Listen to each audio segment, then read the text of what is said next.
ठीक बात है। इंदिरा गांधी चुनाव हार जाती है जी। आप दीक्षित जी बोलिए। जी दीक्षित जी, मैं सिर्फ एक शेर सुनाऊंगा और चाहूंगा कि जरा उसकी रॉ में आप अपना उद्बोधन जरा समाहित करें। शेर मेरा यह है कि अनापरस्त है इतना कि बात से पहले वो उठ के बंद मेरी हर किताब कर देगा। मैं सच कहूंगा पर हार जाऊंगा, वो झूठ बोलेगा और लाजवाब कर देगा। क्या ये कुछ हो रहा है? आज समाजवादी पार्टी ने पूरे उत्तर प्रदेश में 23 अप्रैल का दिन चुना था सरकार की उपलब्धियां गिनाने के लिए, लेकिन पार्टी ने उपलब्धियां गिनाने का काम न करते हुए राज्य की जनता को, राज्य के आम आदमी को एक संदेश दिया है कि देखो भाई हमारी सरकार है और ये सरकार जनतंत्री सरकार नहीं है, ये सरकार एक परिवार की सरकार है। जैसा अभी अपने अमिताभ जी कह रहे थे, सामंतवादी सोच की सरकार है और जो हम कहते हैं वही सही है, इसके अलावा और कोई बात सुनी नहीं जाएगी। नौकरशाही, वरिष्ठ प्रशासनिक अधिकारी, सरकार का पूरा तंत्र सरकार के हिसाब से चलेगा, संविधान के हिसाब से नहीं चलेगा, कानून के हिसाब से नहीं चलेगा। इस तरह का संदेश आज उत्तर प्रदेश में समाजवादी पार्टी की सरकार ने आम जनता को दिया है। ये नंबर एक बात है। मैं इससे जोड़ना चाहूंगा आपकी अनुज्ञा और अनुमति से कि जब से ये सरकार आई है तब से ये सरकार लगातार एक संदेश दे रही है। माननीय मुलायम सिंह जी समाजवादी पार्टी के प्रमुख और बहुत बड़े नेता और उत्तर प्रदेश के माननीय मुख्यमंत्री, पूरा मंत्रिमंडल लगातार ये संदेश दे रहा है कि नौकरशाही ठीक नहीं है, नौकरशाही सुधर जाए, वरना नौकरशाही का रुख अड़ियल है, उसकी विचारधारा पुरानी वाली सरकार से जुड़ी हुई है, सुधर जाए वरना। और इस तरह लगातार नौकरशाही और निर्वाचित सरकार के बीच, नौकरशाही और निर्वाचित सरकार के बीच एक झगड़ा दिखाने की कोशिश समाजवादी पार्टी के मंत्रीगण, मुख्यमंत्री और सारे नेतागण लगातार ये करते रहे हैं, धौंसियाने धमकाने का काम। और आज उत्तर प्रदेश की स्थिति ये है, एक माननीय मंत्री जी ने अभी आपने एक दिखाया है दृश्य जिसमें वो कह रहे हैं कि एसडीएम और किसी अधिकारी की यह औकात नहीं, जब तक मेरी निगाह न देख लें तब तक वो बैठ नहीं सकते, खड़े नहीं हो सकते, वगैरह वगैरह। आज उत्तर प्रदेश की नौकरशाही की स्थिति बहुत भयावह है। पूरी नौकरशाही डरी हुई है। सरकार के मंत्रीगण पूरी नौकरशाही को अपनी निजी पलटन के रूप में इस्तेमाल करने, जैसे सामंतवाद के जमाने में निजी चौकीदार, निजी सिपाही और निजी होते थे सामान ढोने वाले कारिंदे, उस तरह उसको इस्तेमाल करने की कोशिश की जा रही है। लेकिन इस तरह निर्वाचित सरकारें, संविधान निष्ठ जनतंत्र, संसदीय जनतंत्र नहीं चलते। समाजवादी पार्टी की सरकार ने उत्तर प्रदेश में संवैधानिक जनतंत्र के साथ जो सलूक किया है उससे पूरे उत्तर प्रदेश का जनमानस क्षुब्ध है और लोकतंत्र की अवधारणा ही समाप्त होने जैसी स्थितियां आई हैं। भारतीय जनता पार्टी की दृष्टि में उपलब्धियां गिनाने के नाम पर यह दिन चुना गया है धौंसपट्टी के लिए कि उत्तर प्रदेश के मतदाताओं देखो ये नौकरशाही मेरे साथ है, हम कहेंगे तो तुम्हारे ऊपर चढ़ जाएगी, हम कहेंगे तो तुमको मारेगी, कूटेगी, जेल भेजेगी, हमारे अनुसार चलेगी, नियम कानून कुछ नहीं है। अब ऐसे में जो वातावरण बना है वो बड़ा खतरनाक है, भयावह है। आप इस पूरे मसले को एक विषय के रूप में ले रहे हैं, ये बहुत अच्छी बात है, बहुत हार्दिक बधाई। हम समझते हैं कि समाजवादी पार्टी को सबक लेना चाहिए, सोचना चाहिए कि उत्तर प्रदेश की आदरणीय जनता ने उसे 5 साल तक सरकार चलाने का रविदास जी सबक लेने की बात हो रही है।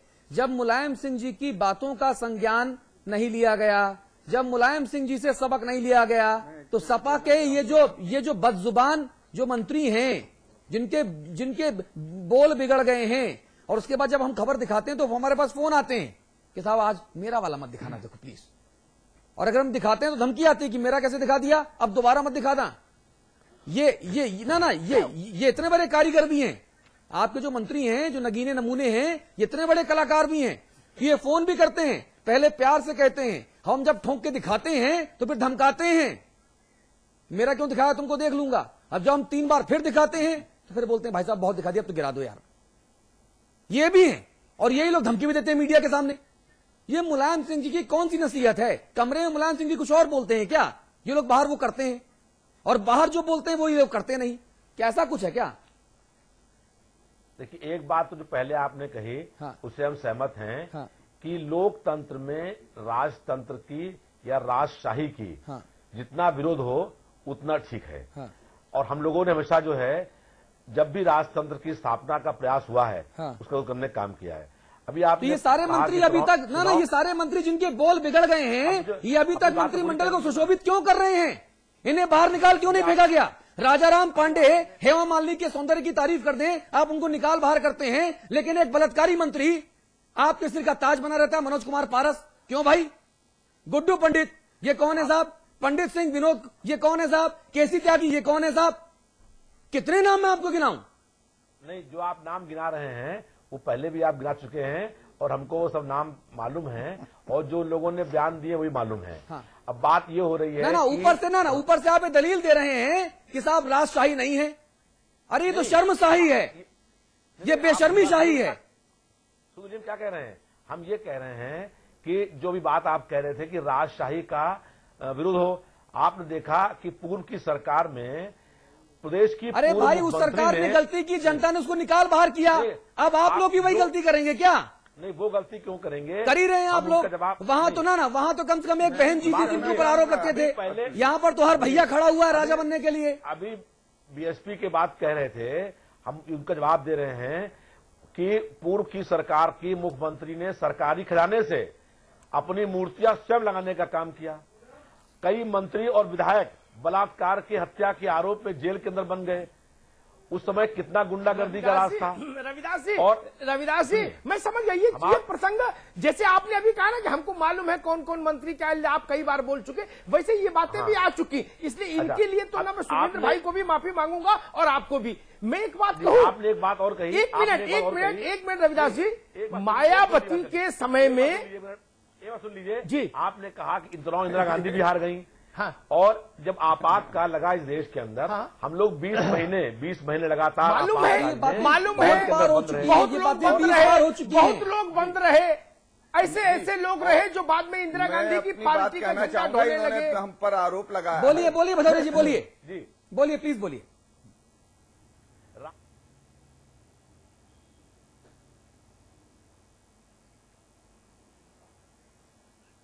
ये अकेले ही जेल थे और लोग नहीं थे।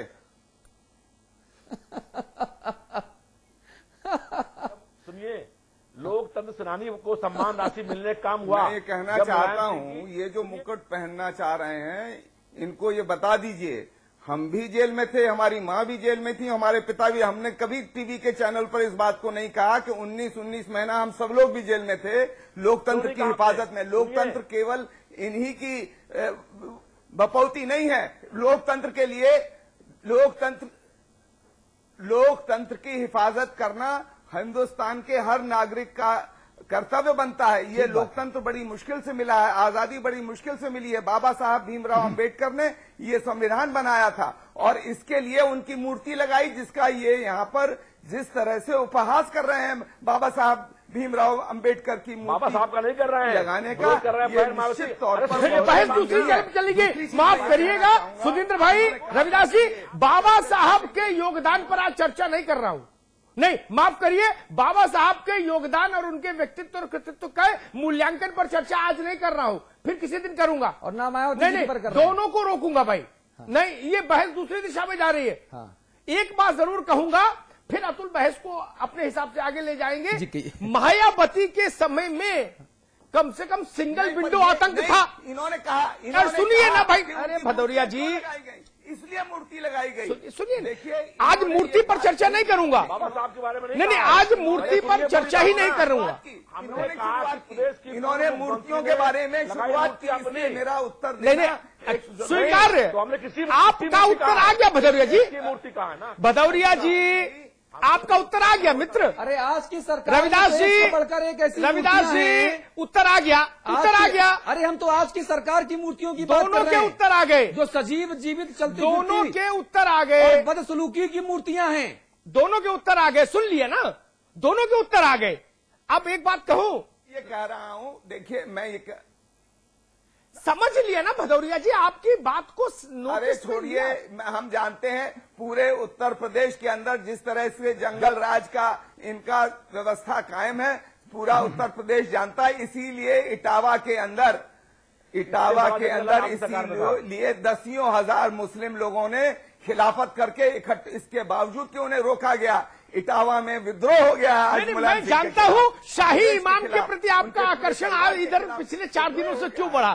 सुधींद्र जी मैं जानता हूं शाही इमाम के प्रति बसपा का 4 दिनों में आकर्षण क्यों बढ़ा, वो बहस किसी दिन लेके आऊंगा, तब उस पर चर्चा करेंगे। आज मैं एक बात कह रहा हूं, मायावती के समय में सिंगल विंडो आतंक था, यहां मल्टी विंडो आतंक है। ये सवाल है जिस पर बहस है। ठीक बात है। मायावती के समय में सिंगल विंडो आतंक था। एक सेकंड, तो कोई दूसरा मंत्री, पूरी गंभीरता से कह रहा हूं, बड़े से लेकर छोटा तक, बांदा में जो सबसे बड़े मंत्री थे वहां से लेके और छोटे फर्रुखाबाद तक चले जाओ, किसी मंत्री का गिलास, अपना गिलास किसी दरोगा को पकड़ाने की भी हिम्मत नहीं थी। वो सुख केवल एक के लिए था, वो आतंक केवल एक के लिए था। वो लखनऊ में भी निकलती थी तो जैमर लगी बंद गाड़ियों में निकलती थी, लेकिन फिर भी सड़क पर पानी डाला जाता था जैसे अकबर के जमाने में डाला जाता था कि जिले इलाही निकल रहे। लेकिन ये जितना भी जो कुछ था सिंगल विंडो था ना। अब यहां तो आपने गुड्डू पंडित पैदा कर दिया बुलंदशहर में, मनोज पारस कहीं पैदा कर दिया, कोई शिव कुमार बेरिया जी मुंह चैंट रहे हैं, लग रहा है महाराणा प्रताप और चंगेज खान के उससे आए हैं। वो कह रहे हैं कि किसी की औकात नहीं मेरे सामने। अरे मैं पूछूं शिव कुमार बेरिया, आपकी औकात कितनी है? आप जनता से बड़े हैं, आप किसके सामने ये बोल रहे हैं? कोई बेटा अपने बाप के सामने ये बोले कि किसी की औकात नहीं? जनता बाप है आप सबकी, जनता आपको जन्म देती है, आपको नेता बनाती है, वरना प्राइमरी स्कूल में मास्टर होते, वो भी नहीं होते, और साइकिल पर चल रहे होते या लैम्ब्रेटा स्कूटर पर चल रहे होते। ये जो वैभव दिख रहा है ना लखनऊ में 5-5 एकड़ की कोठियों में, ये बैनामा कराया है क्या? जमीन खरीद के बनाई है? याद कीजिए, कहां बादलपुर, कहां सैफई, कहां अतरौली, याद कीजिए, कहां चंदौली का गांव मिर्जापुर के पास, याद कीजिए। कौन वैभव लेके आया था? ये वैभव किसने दिया? आगे पीछे गाड़ियों का कारवां, अधिकारी नतमस्तक, चले तो लगे आसमान जमीन पर आ गया, धरती प्रकंपित हो जाए। ये किसने दिया जलवा? उस जनता ने दिया। उसके सामने आप बोलते हो किसी की औकात नहीं? यह अभद्रता है? नहीं तो क्या है? मुझे कोई बताए। बादलपुर में संपत्ति थी क्या? सैफई में संपत्ति थी क्या? वैभव था क्या? अतरौली में था क्या? चंदौली में था क्या?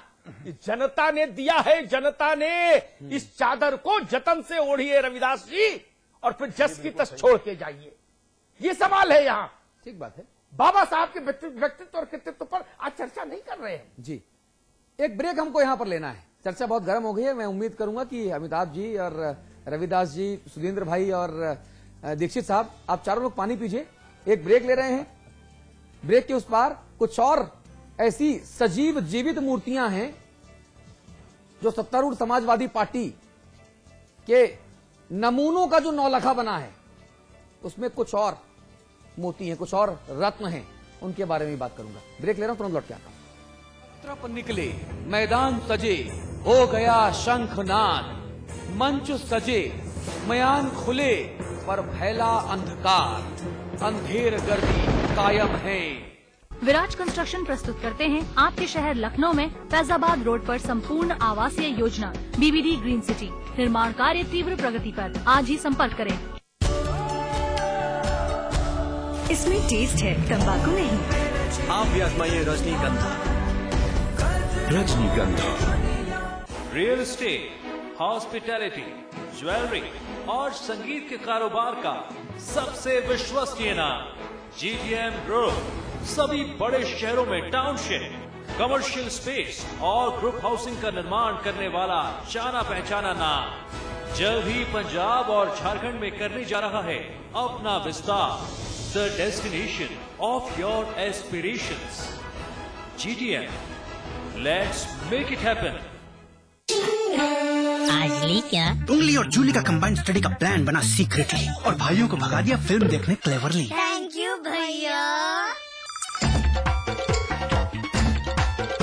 And interestingly